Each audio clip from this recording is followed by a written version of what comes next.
Understanding में मेरी नजर में अब तक की सबसे बड़ी डेवलपमेंट, सबसे बड़ी ब्रेकिंग न्यूज, सबसे बड़ी खबर अडियाला से आ रही है, जहां पर 25 करोड़ अवाम के मुर्शिद यानी कप्तान यानी कैदी नंबर 804 यानी इमरान खान ने मैंडेट चोरी करके इक़्तिदार में आने वाली फॉर्म 47 की जाली सरकार की नाक रगड़वा कर रख दी है। और वो जो आपको और हमें करके एहतजाज करने का मशवरा देते नहीं थकते, अब चूं करने की भी पोजीशन में नहीं है। हालत इतनी पतली हो चुकी है, इतनी नाजुक हो चुकी है कि जो ये व्लॉग देख रहा होगा, अगर वो हंस रहा है वो तफसीलात सुनकर रोना शुरू कर देगा, और जो रो रहा है वो तफसीलात सुनकर हंसना शुरू कर देगा। उसकी डिटेल्स क्या है, वो डिटेल्स आगे चलकर मैंने शेयर करनी है। फिर हसन यादी साहब, जिन्हें हाल ही में कुछ दिन पहले 10 साल कैद बामुशक्कत की सजा सुनाई गई है, उनका वकील उनके पास गया और उन्हें कहा कि रहम की अपील के ऊपर दस्तखत कर दें। दस्तखत करने से उन्होंने साफ इनकार कर दिया। लाइक मामू लाइक भांजा, भाई ताकत के आगे तो कोई भी सर झुका सकता है, लेकिन नजरिए की ताकत इतनी ज्यादा स्ट्रांग हो सकती है, उसका मुजाहरा इन मामू भांजा दोनों ने कर दिया। उसकी तफसीलात क्या है वो भी मैंने शेयर करनी है। आज से तकरीबन कोई 16 दिन पहले अपने व्लॉग में मैंने आपको बताया था कि ट्विटर एक पॉइंट ऑफ टाइम के ऊपर जाकर अनबैन हो जाएगा।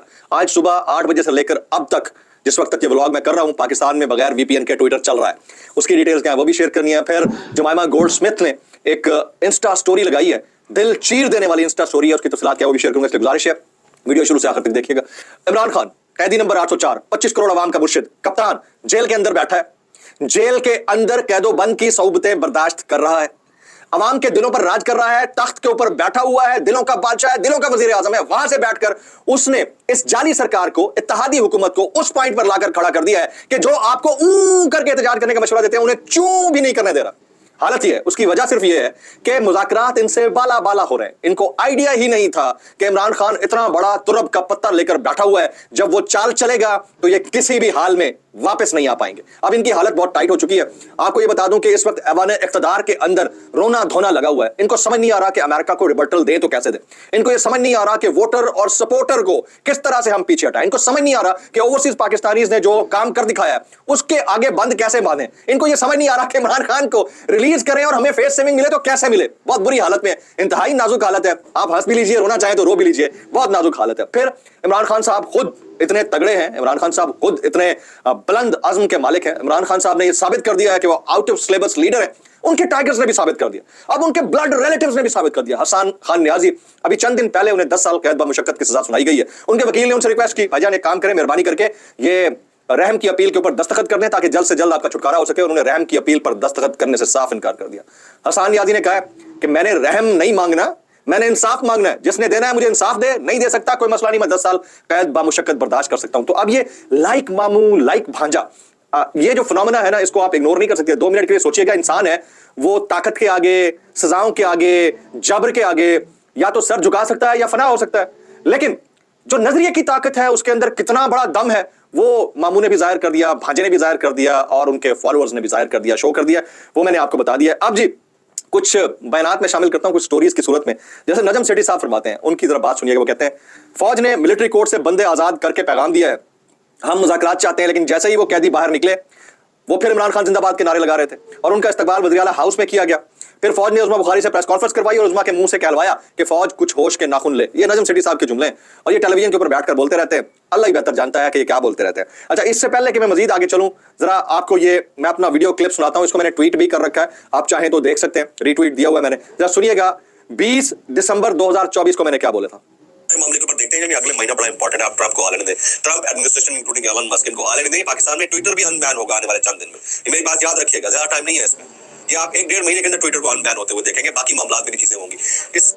जी मैंने कहा था कि ट्विटर अनबैन होगा, उसको अनबैन होते हुए आप देखेंगे। वैसे तो इस सरकार ने पिछले 1 साल में 1-2 घंटे के लिए कभी कभार ट्विटर खोल दिया ताकि वीपीएन के बगैर एक्सेस हो, दुनिया को दिखाया जा सके कि खुला हुआ है। जी टेक्निकल फॉल्ट था, 10 मसले थे, लेकिन आज बड़े लंबे दौरानिया के लिए ट्विटर खुला हुआ है। सुबह 6 बजे से अब तक ट्विटर खुला हुआ है और उसमें कोई रखना नहीं आया, कोई ब्रेकेज नहीं आया। मसला सारा ये है, इन्होंने ये तो मानना नहीं कि हमने बंद किया था, और अगर मान भी गए तो इस पॉइंट ऑफ टाइम के ऊपर उसको वो टेक्निकल फॉल्ट से जोड़कर माफी या माजरत से कतराएंगे, क्योंकि आगे इन्हें आईएमएफ के प्रोग्राम के अंदर भी जाना है।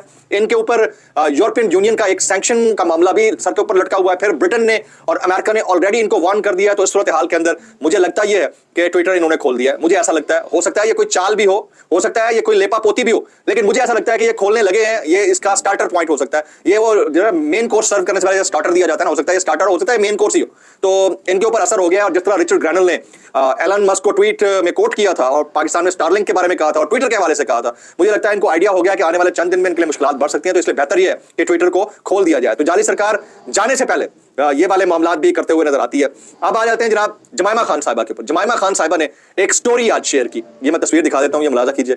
इमरान खान साहब और उनके साहबजादे कासिम खान, इनकी तस्वीर शेयर की है और ये तस्वीर शेयर करना इस बात का आकाश है कि वो कितना अपने बेटे में इमरान खान साहब की छवि देखती हैं और कितना अपने साबिक शौहर को मिस करती हैं, चाहे वो तकारीर देखने की सूरत में हो, बच्चों को मशअले राह दिखाने की सूरत में हो या फिर बच्चों से मिलवाने की सूरत में हो। तो लगता है ऐसा है कि हालात अब उनकी फेवर में टर्न हो रहे हैं, इसलिए उन्होंने आज ये स्टोरी भी पोस्ट कर दी है। तो बड़ा इंपॉर्टेंट था, मैं आपके साथ शेयर करना चाहता हूं। कुछ हमारे दोस्त जो एक पिटीशन दायर हुई है उसके ऊपर सुनवाई होनी है, उसके ऊपर तबसरा करते हुए लिखते हैं कि supreme court justice Aminuddin Khan की सुप्रीम कोर्ट तैनाती का मामला रजिस्ट्रार ऑफिस एतराज के खिलाफ इन चैम्बर अपील समाअत के लिए मुकर्रर है।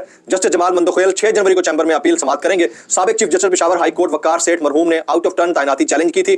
तो कुछ हमारे दोस्त हैं जैसे शाकिर अवान कहते हैं कि ये दरख्वास्त खारिज हो जाएगी। मैं इसको जरा डिफरेंट पैरामीटर में देखता हूं, मैं इसको जोड़ता हूं मुज़ाकरात से, क्योंकि आपको पता है कि तोशाखाना 2 केस का जो फैसला है वो 23 दिसंबर को सुनाया जाना था। फिर ट्वीट्स आना शुरू हुए कि नहीं 6 जनवरी को सुनाया जाएगा। अब रावी कह रहा है नहीं 6 को ही आगे हो गया। तो ये है तो पॉलिटिकल केसेस, और पॉलिटिकल केसेस का तमाम तर मामला जुड़ा हुआ है मुज़ाकरात की कामयाबी या नाकामी से। अगर मुज़ाकरात कामयाब होते हैं, किसी पॉइंट ऑफ अंडरस्टैंडिंग तक सब आ जाते हैं, तो हो सकता है कि जस्टिस अमीनुद्दीन खान की तकर्री ही कलअदम करार दे दी जाए, आईनी बेंच का वजूद ही खत्म हो जाए, और अगर ना हुए तो हो सकता है कि ये दरख्वास्त खारिज कर दी जाए। तो मैं इसको जरा थोड़ा सा स्पेस दूंगा कि इस सब का जो मामला है वो लिंक्ड है मुज़ाकरात से, और 6 जनवरी को जो फैसला आना था तोशाखाना 2 केस के अंदर वो भी अब ट्वीट्स के मुताबिक थोड़ा आगे चला गया है। तो भाई अगर फैसले जो है वो खारिजतन कानून और इंसाफ और आइन को मद्देनजर रखते हुए किए जा रहे हैं, तो वो लिंगर ऑन क्यों हो रहे हैं, ये वाली बात जो है ये बहरहाल सबको खटक रही है और खटकनी चाहिए भी। अच्छा, हमारे दोस्त सिद्दीक जान कहते हैं कि शरीफ खानदान के नजदीक तहरीक इंसाफ के वैसे ही डील करना चाहिए जैसे 26 नवंबर को डील किया गया। मरियम नवाज ने कहा कि तहरीक इंसाफ को दहशतगर्दों की तरह डील करना चाहिए। नवाज शरीफ ने मोहसिन नकवी को सराहा, लेकिन आज इनको अब मुज़ाकरात करने पड़ रहे हैं। मुज़ाकरात इनकी मजबूरी है जी, मुज़ाकरात इनकी मजबूरी है, इसके बगैर कुछ चल नहीं सकता। अब मैं जरा सोहेल वड़ाई साहब का ये स्टेटमेंट शेयर करता हूं, सुनिएगा। वो कहते हैं इमरान खान बेनजीर और नवाज शरीफ की मिसाल पर अमल करे तो आज अवाम और फौज दोनों के दिलों की धड़कन बन चुके होते। गौर से सुनिएगा, इमरान खान बेनजीर और नवाज शरीफ की मिसाल पर अमल करते तो आज अवाम और फौज दोनों के दिलों की धड़कन बन चुके होते, मगर उन्होंने मुकाबले की ठानी। एक तरह सियासी लीडर और एक गैर मुसल्लह गैर मुनज़्ज़म सियासी जमात एक मुनज़्ज़म और मुसल्लह फौज का मुकाबला कैसे कर सकती है। इस जैसे जो 2 टक्के के लिफाफी साफी, माजरत के साथ मैं सीनियर्स की अच्छे से बड़ा इज्जत करता है, एहतराम करता था इन सबका, लेकिन ये जो साफी है ना, इन्होंने सबसे ज्यादा फप्पे कुटनी मासी और मोहल्ले की गंदी आंटी मलिका शरावत वाला रोल प्ले किया। ये कोई इतनी बड़ी बात थी यार?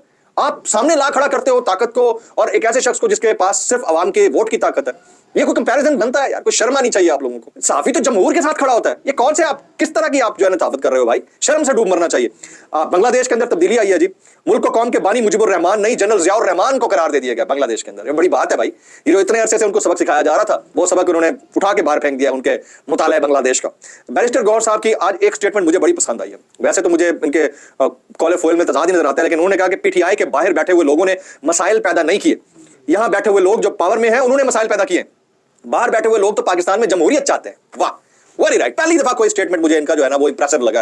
इसमें कोई शक नहीं है, पाकिस्तान के जो बाहर बैठे हुए लोग हैं, जो पीटीआई से मुंसलिक हैं या उनके फॉलोअर हैं, वोटर हैं, व्हाटएवर, उन्होंने यकीनन बहुत मुश्किल हालात भी देखे, पाकिस्तानियों ने देखे ही देखे, उन्होंने देखे उनके पासपोर्ट्स कैंसिल, ईसीएल में नाम वापस नहीं आ सकते, उधर नहीं रह सकते, बड़े मसले, लेकिन उन्होंने पूरा साथ दिया है, और फिर लॉबिंग में भी उन्होंने और इन्वेस्ट भी किया। तो